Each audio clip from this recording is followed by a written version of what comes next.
가끔 이제 우리가 이제 예배를 드릴 때마다 저는 이런 생각을 합니다. 제가 이제 교회 다니게 됐을 때부터 옛날에는 어떻게 예배를 드렸을까?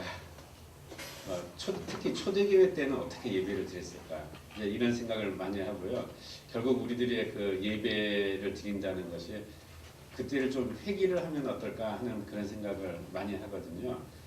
우리 그 신앙은 그러니까 초대교회로부터 시작을 해서 많은 세월을 거친 다음에 다시 한번 마틴 루터 목사님에 의해서 이제 종교개혁에 의해서 다시 한번 복음주의적인 신앙관을 저희들이 구원관을 확립을 하게 되었습니다. 그래서 제가 여러분들께 사순절을 맞이하여서 찬송가를 같이 우리들이 먼저 아버지 하나님께 찬양을 드리고 시작을 할까 합니다. 찬송가는 145장 찬송가고요. 제가 이제 이렇게 간혹 말씀을 증거해야 되는데 찬송가를 부를 때는 혹시 우리 성도님들 눈치를 채셨어요? 사실은 잘 안 부른 찬송가를 제가 부릅니다. 그런데 그게 굉장히 중요한 찬송가거든요. 그래서 이걸 같이 한번 불러보고 싶은데요. 그러니까 이 찬송가는 그리스도의 고난을 나타내는 굉장히 중요한 찬송입니다. 왜냐하면은 우리 개신교회의 교회 음악을 완성시킨 분이 굉장히 유명한 음악의 아버지라고 불리우는 요한 세바스찬 바하거든요. 그런데 이 멜로디는 요한 세바스찬 바하가 작곡을 한 게 아닙니다. 하슬러라고 하는 1600년에 활동을 했던 프랑스에서 활동을 했던 작곡가가 작곡을 한 건데요. 원래 이 작곡가는 젊은이가 사랑을 고백하는 노래였습니다. 그런데 이제 한 20-30년이 지난 후에 요한 세바스찬 바하가 이 멜로디를 통해서요 예수 그리스도의 고난을 상징하는 그러한 이미지를 갖다가 봤어요. 그래서 오늘 이 멜로디를 요한 세바스찬 바하가 예수 그리스도의 고난을 생각을 하면서 거기에 상응하는 그런 멜로디이기 때문에 작곡 요한 세바스찬 바하가 이제 작곡했던 마태 순환곡에 5번을 이 곡조를 썼습니다. 그리고 이 가사는 이 12세기 때부터 내려온 예수 그리스도의 고난을 나타내는 12절로 된 가사인데요. 너무 이게 길어서 그 중에서 이제 3절만 여기서는 채택을 한 가사고요. 혹시 같이 우리들이 부르면서 마틴 루터 목사님께서 이제 이 교회를 개혁을 하시고 우리들에게 새로운 복음주의적인 구원론에 입각한 교회를 세우셨을 때 그때 성도들의 마음으로 같이 예수 그리스도의 고난을 생각하는 그런 사순절이 되기를 바라는 마음으로 같이 우리들이 이 찬송을 부르고 제 말씀을 증거하도록 하겠습니다.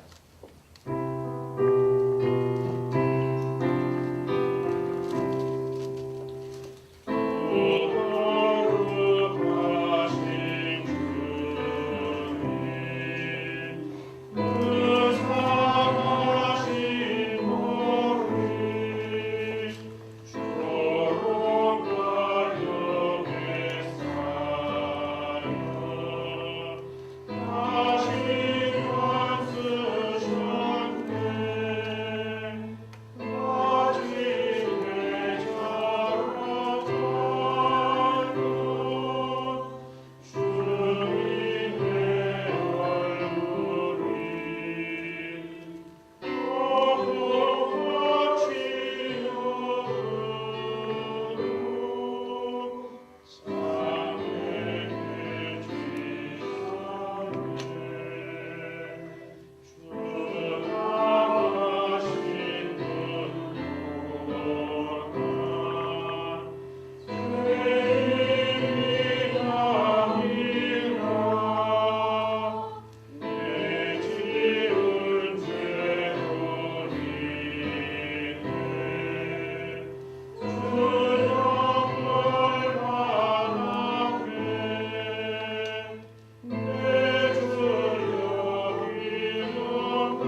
하나님, 죽을 수밖에 없는 저희들을 당신의 보혈의 공로로 이렇게 살려주시고 또 천국의 시민으로 들어갈 수 있는 그런 특권을 주신 당신의 은혜에 감사를 드립니다.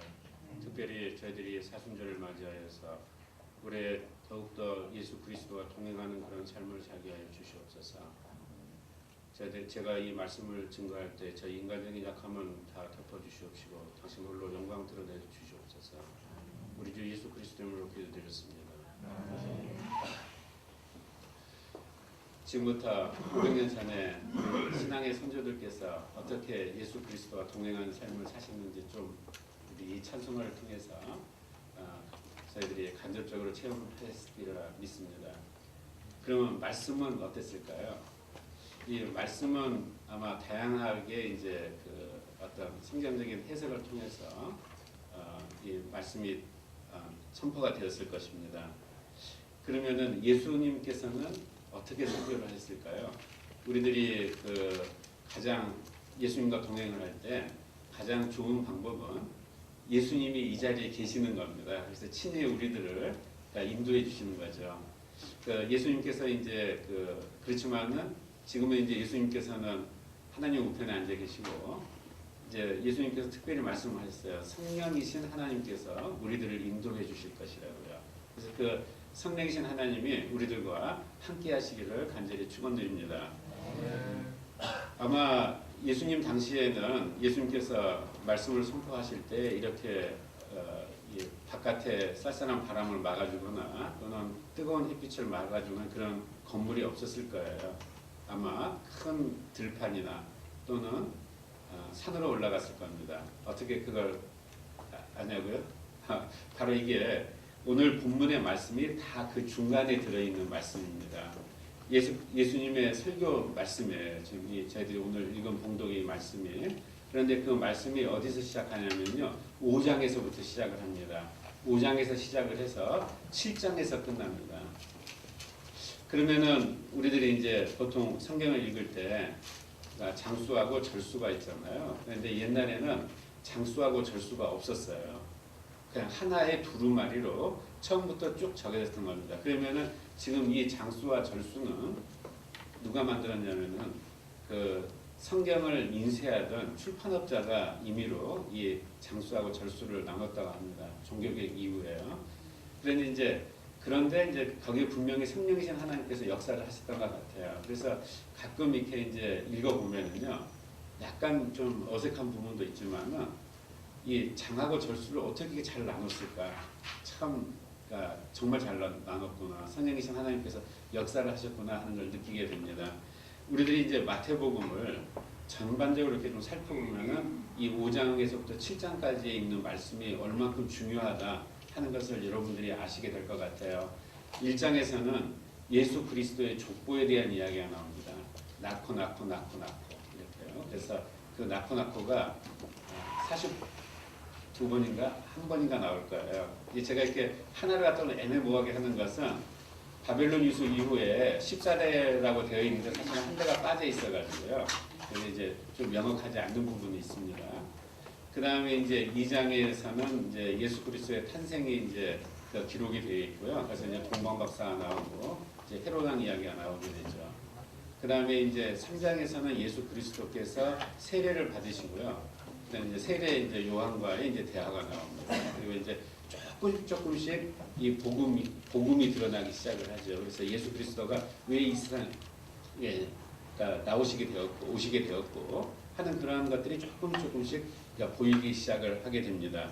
그 다음에 이제 4장에서는 뭐가 나오냐면은 4장에서는 세례 요한으로부터 이제 세례를 받으신 다음에 그 예수 그리스도가 40일 동안 이제 그 사탄으로부터 시험을 광야에 가서 시험을 당한 것이 나오고요.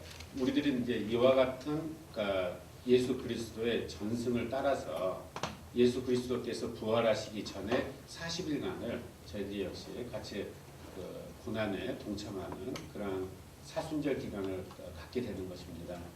그래서 이제 우리들이 그 다음에 이제 예수님께서 그런데 이제 첫 번째로 하신 말씀이 회개하라예요. 천국이 가까웠다. 그런데 놀랍게도 이 예수님의 메시지는 세례 요한의 메시지하고 똑같습니다. 그러니까 다시 말해서 우리들이 하나님 앞으로 나가기 위해서는 먼저 회개라는 그런 과정을 통해야 된다는 것을 보여주고 계시고, 그 다음에 이제 비로소 5장에 이르러 가지고 이제 사람들이 산으로 올라갑니다. 이제 예수 그리스도와 함께.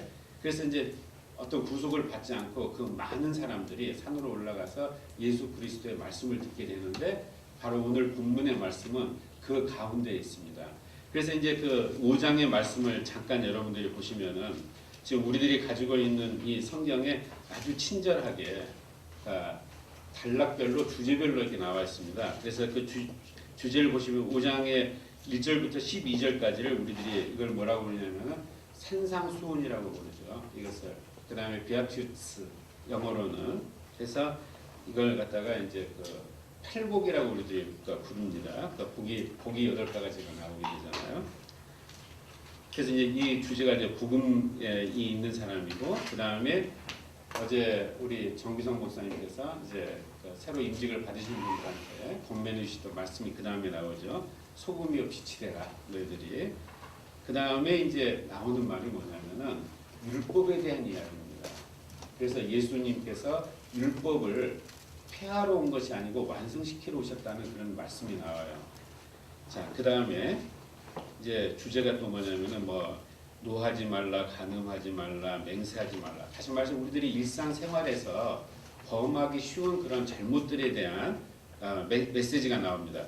그리고 이제 마지막에 굉장히 유명한 이야기가 나오죠. 원수를 사랑하라. 그래서 이 5장이 끝납니다. 그런데 이제 6장으로 넘어오면서 이제 무슨 이야기가 나오냐면은, 무슨 말씀을 예수님께서 선포를 하시냐면은, 그 왜 5장과 6장을 나눴을까?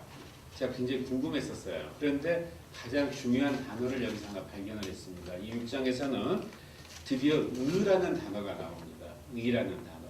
그러니까 그 앞서서는 전부 다 우리들이 행위에 대한 이야기가 나오는 거예요. 여기에서 의라는 단어가 나옵니다.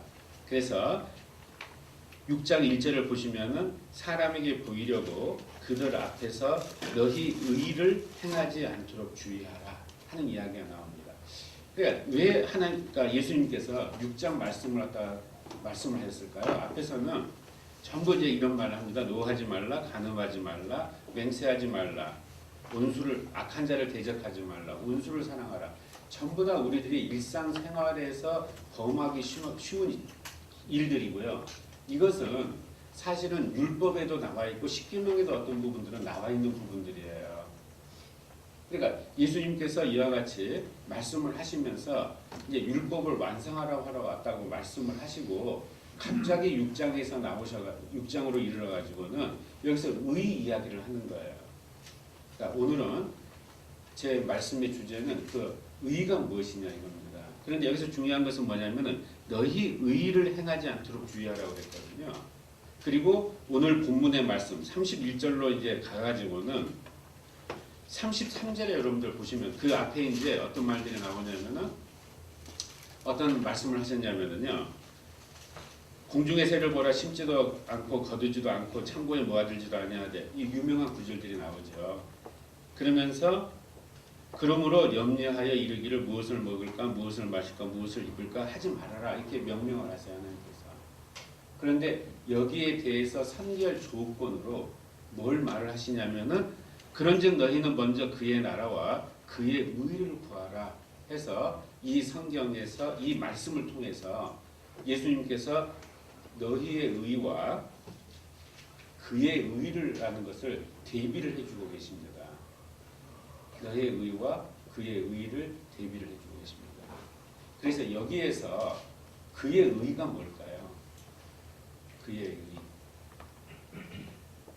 간혹 가다가 제가 깜짝 놀랄 때가 있는데, 어떨 때는 우리들이 한자를 쓰게 되면은 굉장히 우리들이 몰랐던 그런 사실들을 명확하게 알 때가 많습니다. 그 의라는 한자를 여러분들이 생각을 해보시면은 양이 위에 있고요, 아래에 나자가 적혀 있어요. 그러니까 놀랍게도 우리들이 그러니까 의라고 하는 것을 한자를 만드신 분들이 어떻게 만드셨는지 모르겠는데 묘하게 그 위에다가 양양자를 쓰고 나자를 썼습니다. 그러면 그게 뭐냐면 내 위에 양이 있는 거예요. 왜 하필이면 양이 있죠? 그런데 이게 성경에서는 양을 예수 그리스도를 비유하는 그런 말로 쓰기 때문에 하나님의 어린 양이라고 하지 않습니까? 그러니까 다시 말해서 그 의라고 하는 옳다고 하는 그 의자는 우리들 위해 양을 갖다 예수님을 가지고 있으면 양이 되는 거예요. 그 뜻인 걸까요? 그것이 바로 올해 우리 교회의 그 뭐랄까 표라고 할까요? 바로 여기 적혀 있죠. Christ lives in me. 이게 되는 겁니다. 이게 의미입니다. 그러니까 다시 말해서 앞에서 모든 이런 그 예수님께서 그러니까 이렇게 해라 이렇게 해라 이렇게 하라는 말을 갖다 다시 한번 우리들한테 말씀을 해주시면서 뭐라고 하셨죠? 내가 율법을 폐하러 온 것이 아니고 율법을 완성시키러 오시겠다고 하셨잖아요. 그렇다면은 그게 무슨 뜻일까요? 율법이라는 것은 우리들이 어떠한 행동을 하기 위한 일종의 규정입니다. 이렇게 해라 이렇게 해라는 거거든요. 그런데 그 율법의 완성을 시킨다는 뜻은 무슨 뜻일까요? 그 율법이 뭔가 부족한 2%가 부족했을까요? 그래서 예수님께서 그 율법에다가 2%를 더하시겠다고 그랬을까요? 그러면 이제 굉장히 중요한 문제가 벌어집니다. 왜냐하면 율법은 누구로부터 왔죠? 하나님으로부터 왔잖아요. 그러면 하나님께서 주신 것이 부족하다는 그런 것을 이야기하게 됩니다. 그러니까 하나님의 완전성에 굉장히 유배가 되는 해석이 되는 거죠. 그럼 무엇일까요? 그러면 왜 예수님께서 율법을 완성시키겠다고 그렇게 말씀을 했을까요? 그 뜻은 뭐냐면은 율법에 담겨져 있는 뜻을 우리 인간이 알아채지 못하는 것이 있었다는 이야기입니다. 우리 인간들이 율법을 갖다가 그러니까 행위로 나타나게 되었을 때 그 안에 우리들이 알아채지 못한 그 부분, 그 알아채지 못한 부분이 뭐였을까요? 율법의 정신이 뭐였을까요? 그 율법의 정신 안에 담겨져 있는 것이 예수 그리스도였다는 것을 우리들이 몰랐기 때문에 그렇습니다. 그래서 예수 그리스도께서 보여주신 그 사랑을 우리 강재현 형제님께서 잘 대답을 해주셨는데 바로 그 사랑을 우리들이 깨닫지를 못하는 거였어요. 그 안에 들어있는 예수 그리스도의 사랑은 누구의 사랑이죠? 하나님의 사랑이에요. 근데 하나님의 그 사랑이 계속해서 보여주셨습니다. 어디서부터 먼저 보여주셨죠? 에덴 동산에서 아담과 하와를 쫓아냈을 때 그 많은 옷들 중에서 가죽 옷을 입히셨어요. 제가 이제 그 여러분들 제 개인적인 이야기를 조금 해드리면은요, 그 제가 정말 의도하지 않게 학교에서 중요한 직책을 좀 하나 맡게 됐습니다. 저희 공과대학 제가 속해 있는 공과대학 학장직을 맡게 되었는데요. 그 학장직을 맡고 나니까 좋은 점이 몇 가지가 있더라고요. 보통 때는 제가 이제 사실 뭐 이렇게 막 이제 그러니까 교회를 다닌다라든지 또는 신앙적인 이야기를 하기가 상당히 어떤 부분들 좀 거리껴지는 그런 부분들이 좀 있었습니다. 좀 부끄럽지만은. 그런데 이제 저희 대학이 미션 스쿨이다 보니까 모든 그 절차에서 기도를 합니다. 그러니까 그런데 이제 상당히 많은 부분이 좀 퇴색이 됐어요. 그래서 이제 기도도 안 하고 막 지나가는데 이제 제가 들어오면서 이제 학과장 회의할 때도 기도하고 뭐 입학식 할 때도 제가 기도를 해야 되고요. 그러니까 정말 몇백 명 목회하는 것 같더라고요. 그래서 이제 기도를 하고 그 다음에 이제 그 우리 총장님께서 사실은 그 그렇게 신실하게 그 교회를 다니신 분은 아니었던 것 같은데 이분이 성화된 모습을 저희들한테 보여주시는 거예요. 자기가 그래도 미션 스쿨 총장이 됐는데 굉장히 술을 좋아하셨다고 들었거든요. 근데 술도 안 드시고요.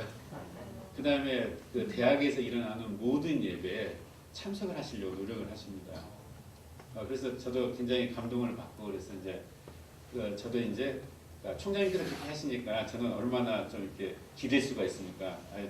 그 총장님도 그렇게 하시는데 우리 학장들도 본받아야 되겠다 그래가지고 이제 제가 이제 우리 직원들하고 대화할 때도 그렇고 교수님들하고 대화할 때도 그렇고 이제 성경 말씀을 많이 인용을 하게 되었습니다. 그래서 제가 이제 이 가지고 이야기를 하니까 그러니까 교회를 굉장히 신실하게 한 20년 이상 다닌 분인데 아, 그 가죽옷에 그런 뜻이 있었어요? 하고 저한테 물어보는 거예요. 아, 그래서 이게 이렇게 눈이 가려지면은 그렇게 많이 읽는 그런 성경 구절도 잘 모르게 되는구나 하는 걸 제가 다시 한번 체험을 하게 되었습니다. 여러분들은 가죽옷에 담겨져 있는 의미를 아시죠?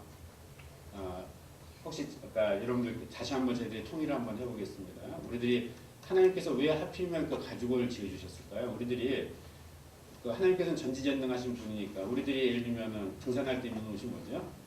고어텍스잖아요. 이 고어텍스 안에 나노 기술이 들어갔습니다. 그래서 그러니까 비가 많이 오더라도 적당한 비가 내리면은 이 피복에 물이 침투를 안 합니다. 아니, 그런 옷을 주시지. 아니면은 방사성 이온까지도 보호하기 위해서 우주복을 좀 주시면 어땠을까요? 그런데 그 많은 것 중에서 가죽옷을 주셨단 말이에요. 근데 가죽옷에서 가죽을 만들려면 어떻게 해야 되죠? 짐승이 죽어야 되잖아요. 그러니까 너희들이 우리들이 지금 초신자 그러니까 새로 오시는 분들한테 성경 공부를 4단계로서 시키는데 얼마나 그 체계가 좋은 체계인지 제가 항상 감탄을 합니다. 우리들이 크리에이션부터 시작을 해가지고 그러니까 리저렉션까지 가는 그 4개의 단계가 너무 기가 막히게 부음적인 부분을 다 담고 있는 거예요. 그러니까 그 첫 번째가 가죽옷을 주시는 거라는 거죠. 그래서 그러니까 이와 같이 담겨져 있습니다. 하나님 말씀이. 그런데 지금 제가 이제 이 5장부터 7장까지 오늘의 말씀을 통으로 지금 이야기를 해드리는 것은 간혹가다 우리들이 그러니까 부분 우리들이 원하는 부분만 취사 선택을 할 때가 있어요. 그래서 예수님께서 하셨던 그 전체의 설교 내용을 우리들이 어떨 때는 부분적으로 이해할 때가 많습니다. 그래서 제가 오늘 다시 한번 여기서 구현을 해보려고 합니다. 예수 그리스도께서 직접 그리고 이것은 마태복음이나 마가복음에 공이 거의 비슷하게 기록이 되어 있는 부분이기 때문에 예수님께서 친히 하신 설교 내용인 거예요. 도대체 무엇을 이야기를 하셨을까? 다시 한번 복습을 한번 해보겠습니다. 앞에 5장 부분은 율법에 대한 이야기를 해주신 거예요. 결국은. 그러면서 율법에 나와 있는 말들이 전혀 새로운 교훈이 아니라 이거죠. 그렇지만 그 안에서 여러분들이 무엇을 발견을 해야 되느냐? 앞으로 다가올 예수 그리스도의 부속 사역을 통해서 다시 한번 그것을 조명을 해보라는 이야기입니다. 그리고 예수님께서 갑자기 수수께끼와 같은 의 이야기를 하셨어요. 의 이야기를. 그래서 이런 것들이 담겨져 있는 뜻이 무엇이냐? 그것이 앞으로 다가올 예수님의 부속 사역과 관련이 있다 하는 것을 사실은 내포를 하고 있습니다. 그래서 귀가 있는 자는 귀를 열고 들을지어다 이렇게 말씀을 하신 거예요. 예수님께서. 자, 그 다음에 6장에서 이제 쭉 나와서 그 다음에 가장 이제 우리들이 중요하게 생각하는 게 뭐냐면은 이 인생, 그러니까 일생에 있어서의 삶이잖아요. 이 일생에 있어서의 삶인데 거기에 대해서 걱정하지 말라는 겁니다. 그러니까 굉장히 중요하게 우리한테 주는 중요한 메시지잖아요. 근데 그걸 하기 위해서는 다시 말해서 너희는 먼저 그의 나라와 그의 의를 구하라고 말씀을 했습니다. 그래서 그 다음부터는 어떻게 하면은 우리의 의가 아니고 그의 의를 구할 것인가 하는 것이 우리들한테 굉장히 중요한 숙제가 되겠죠. 어떻게 하면 우리가 항상 오늘 우리 이은옥 자매님께서도 간증을 하신 것처럼 어떻게 하면은 항상 기뻐하고 늘 감사하고 쉬지 않고 기도하고 그렇게 할 수가 있을까요? 사실 저도 간증을 들으면서 깜짝 놀랐습니다. 왜냐하면 제가 대학교 들어와서 신앙생활을 할 때부터 제 궁금한 것이 뭐냐면은 어떻게 에녹처럼 하나님과 매일매일 동행하는 삶을 살 수가 있을까요? 그런데 요즘에 이제 저희 교회에서 이 갈라디아서 2장 20절 말씀을 표로 삼은 후부터 계속 이 말씀에 대해서 묵상을 합니다. 그런데 이 말씀은 굉장히 유명한 말씀이고 그 다음에 제 집사람이 결혼하기 전에 저한테 갑자기 그걸 물어보는 거예요. 당신도 뭐 성경도 통독하고 그랬다는데 성경 중에서 제일 좋아하는 구절이 뭐냐요? 그래서 제가 순간 당황을 했습니다. 그래서 대답을 못하고 우울증을 하고 있는데 집사람이 딱 이 갈라디아서 2장 20절 말씀을 꺼내는 거예요. 그래서 이 갈라디아서 2장 20절 말씀이 저한테 이제 상당히 깊게, 그러니까 오래 전부터 제 마음속에 깊게 박혔는데 제가 이 말씀을 묵상을 하면 할수록 정말 이게 굉장히 중요한 구절이고 이것이 그 킵니다. 사실은 이 구절이 이게 어떤 열쇠냐면은요. 우리들이 이제 아무튼 천국을 들어가기 위한 열쇠입니다. 이게 예수님과 동행하는 삶을 하다 우리들이 이 땅에서 훈련하지 않으면은요 도저히 갈 수가 없는 데예요. 어때 여러분들 동의하시나요? 동의하시면은 아멘으로 받아주십시오. 이게 굉장히 중요하더라고요. 이게 서로 이렇게 호응을 하는 것이요. 왜 중요하냐면은 마태복음 26장의 제일 마지막 부분에 이제 예수님께서 이번에는 이제 곧 있으면은 이제 십자가를 지셔야 됩니다. 그러니까 얼마나 급하셨겠어요. 그 마당에 부자 청년이 와서 물어봅니다. 내가 어떻게 하면은 하늘나라에 들어갈 수가 있겠습니까? 그러니까 부자 청년이 그렇게 질문을 하니까 예수님이 이렇게 답변을 해주시는 거예요. 너가 내 재산 다 팔아가지고 다 주지 않으면 너 저기 들어갈 수가 없다. 그러면서 유명한 말씀하시죠. 부자가 천국에 들어가는 것은 낙타가 바늘귀에 들어가는 것보다 더 어렵다. 그러니까 부자 청년이 어떻게 했죠? 근심이 돼가지고 간 거예요. 그래서 그러니까 왜 이런 말씀을 했을까요? 예수님께서 가장 이제 곧 있으면 이제 십자가를 받고 돌아가시고 그 중요한 구속 사역이 있는데 마지막으로 다시 한번 우리들한테 상기를 시켜준 겁니다. 정말로 예수님은 그 부자 청년한테 다 버리라고 그랬을까요?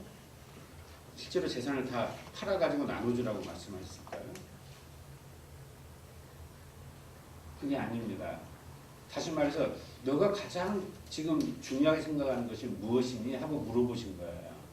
그리고 그것이 부자 청년이기 때문에 재산이라는 것을 알고 있으셨던 겁니다. 그러니까 너가 가장 가지고 있는 소중한 것을 내려놓지 않으면은 천국에 들어갈 수가 없어. 이야기를 하신 건데요.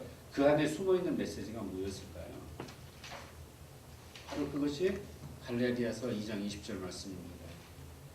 너가 제가 여기서 한 가지 여러분들에게 이해될 수 있는 예를 들어드릴게요. 이런 조크가 있었습니다. 여러분들 코끼리를 냉장고에 넣으시는 방법 아세요? 첫 번째가 뭐죠? 냉장고 문을 연다. 그 다음에 코끼리를 넣는다. 그 다음에 뭐죠? 냉장고 문을 닫는다. 그거예요. 우리들이 굉장히 뻔한 질문에 대해서 잘 모를 때가 많습니다. 그러면 하만은 어떻게 넣죠? 냉장고 문을 열고 아니죠. 그 안에 코끼리가 들어있잖아요. 그러니까 코끼리를 빼고 하마를 집어넣고 냉장고 문을 닫는다예요. 자, 우리 안에서 예수님이 우리 안에 거하시려면 어떻게 해야 되죠? 먼저 우리 마음의 문을 연다. 그 다음에 나를 죽인다. 빼고 그 다음에 어떻게 해야 돼요? 그 비어있는 공간에 예수님을 받아들인다. 이겁니다. 그리고 예수님이 딴 데 못 가시게 문을 닫는다. 이게 갈라디아서 2장 20절 말씀인 거예요. 그래서 참 근데 어떻게 사도 바울께서는 이 귀중한 믿음을 얻었을까요? 사도 바울께서는 분명히 그 초대 교회에서 사도행전을 보게 되면은 제일 먼저 강조됐던 게 행함이었습니다. 그러니까 말 그대로 했어요. 부자 청년처럼. 초대 교회의 성도들이 자기 재산을 다 팔았습니다. 그리고 모두 다 사도들 앞에 갖다 놨어요. 그것을. 그리고 거기서부터 공동체 생활을 시작을 하게 됩니다. 자, 그런데 그런 것처럼 철저하게 예수 그리스도의 말씀을 지킨 교회가 초대교회입니다. 그와 같이 보여주었어요. 우리들한테. 초대교회에서 전부 다 어떻게 해서 그렇게 가능했을까요? 그 초대교회 신도들은 누구였을까요? 성도들은 바로 마가의 다락방에 모였던 120명의 성도들이었을 겁니다. 그들이 다 한낱 한시에 성령의 불길에 의해서 자기 자신을 전부 다 소멸을 하고 그 텅 빈 공간 안에 예수 그리스도를 받아들인 겁니다. 그렇기 때문에 그와 같은 우리들이 가장 이상적으로 생각하는 교회 형태가 나왔습니다. 그렇기 때문에 거기에서는 항상 행함이 강조가 되었습니다.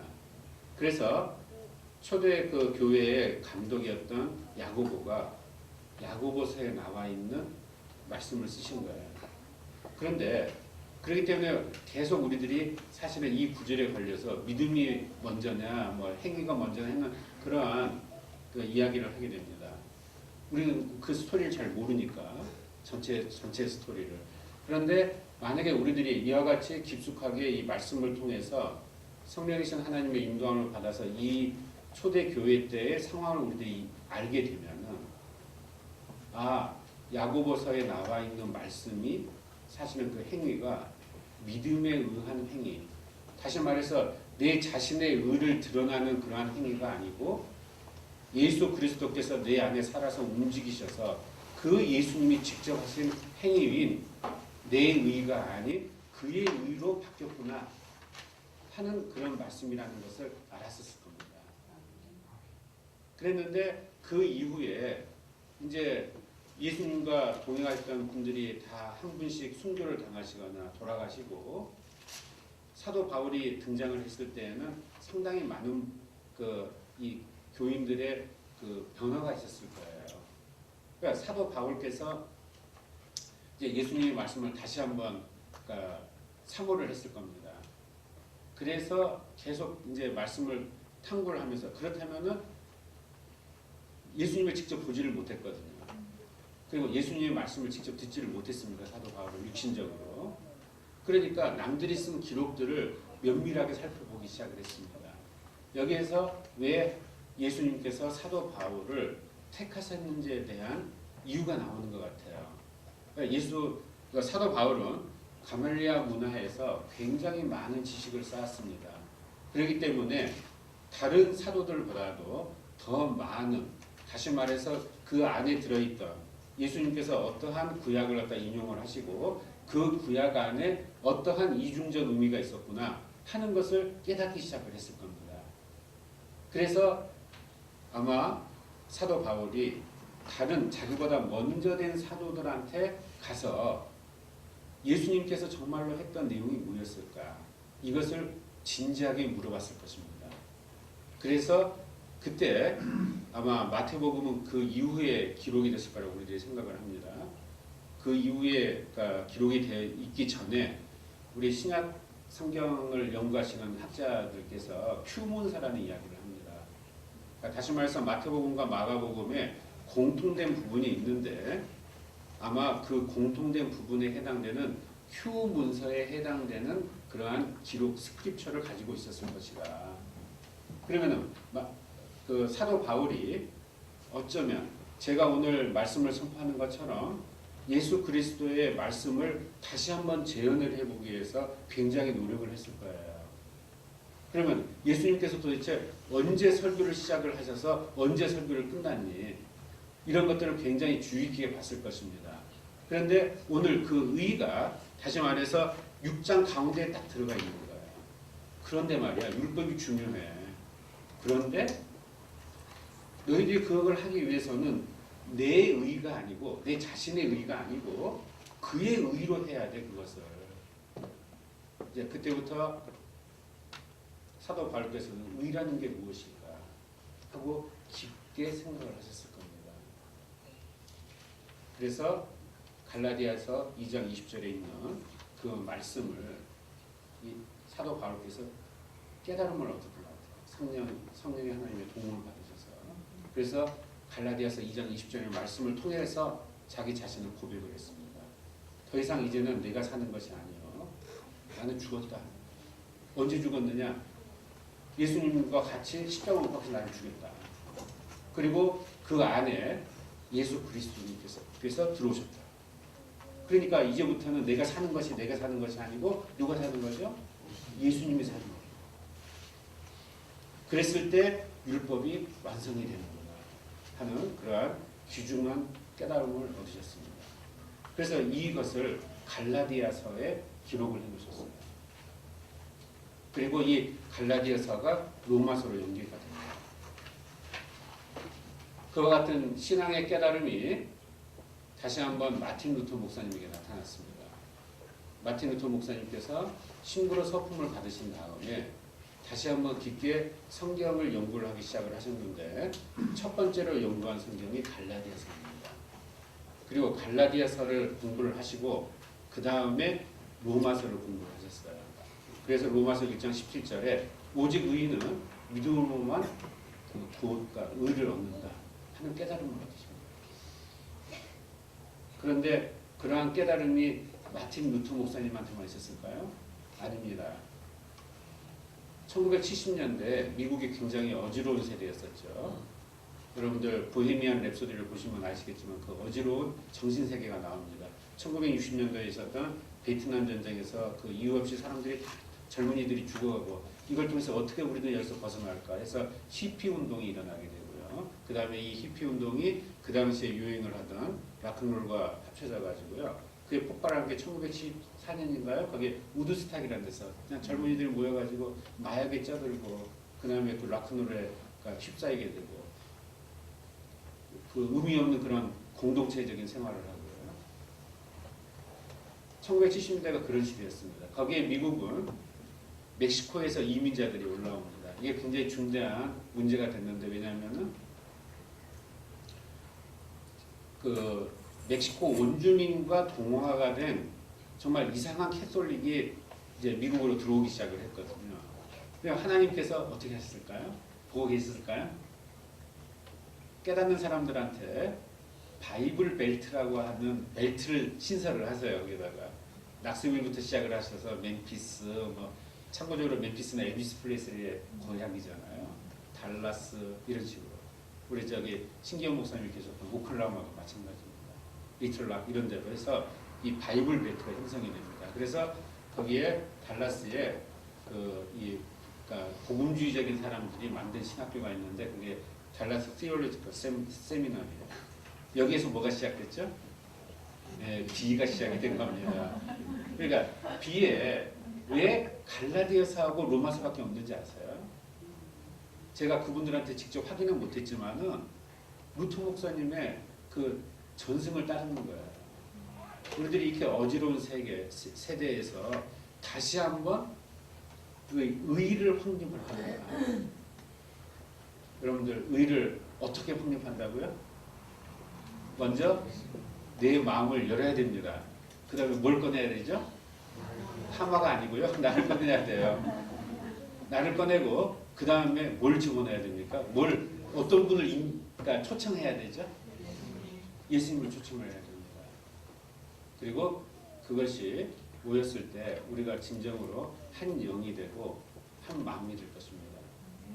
그래서 우리들이 모두가 같은 한 영과 한 몸을 가지고 여기에 비단 국제 유학생들 위한 교육뿐만이 아니고 우리들의 자신을 위한 그와 같은 초대 교회와 같은 공동체를 건설하는 그러니까 우리들이 되기를 축원드립니다. 잠깐 기도드리겠습니다. 아버지.